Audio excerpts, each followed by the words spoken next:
এমনকি আমরা যদি জনগণের ভোটে নির্বাচিত হয়ে আল্লাহর ইচ্ছায় ক্ষমতায় যাই, ক্ষমতায় তো আমরা বলি না, দেশ সেবার সুযোগ পাই, তাহলে আমরা তখনও পিআর বাস্তবায়নে আন্তরিকতার পরিচয় দেব। তখন এটা হবে না যে আমরা তো জিতে গেছি, এখন আর পিআরের দরকার কি। অতীতের যে কালচার, এটাকে আমরা পাল্টে দিতে চাই। মানুষ এখন অনেক রাজনৈতিক দলের কমিটমেন্টের উপরে আস্থা রাখে না, বলে যে আপনারা আগে তো গিয়েছেন ক্ষমতায়, আমরা দেখেছি আপনারা তো কমিটমেন্ট রক্ষা করেন না।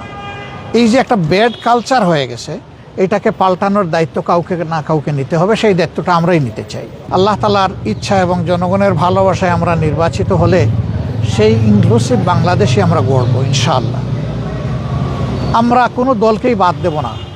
আমরা দেশের স্বার্থে দারুণভাবে আমরা অনুভব করি যে অ্যাটলিস্ট আগামী 5টা বছর দেশের স্থিতিশীলতা, ইকোনমি ফিরাইয়ে আনা, আইনের শাসন সমাজে কায়েম করা এবং সমাজ থেকে দুর্নীতিকে নির্মূল করা বা বিদায় দেওয়া, এর জন্য প্রয়োজন আমাদের একটি জাতীয় সরকারের।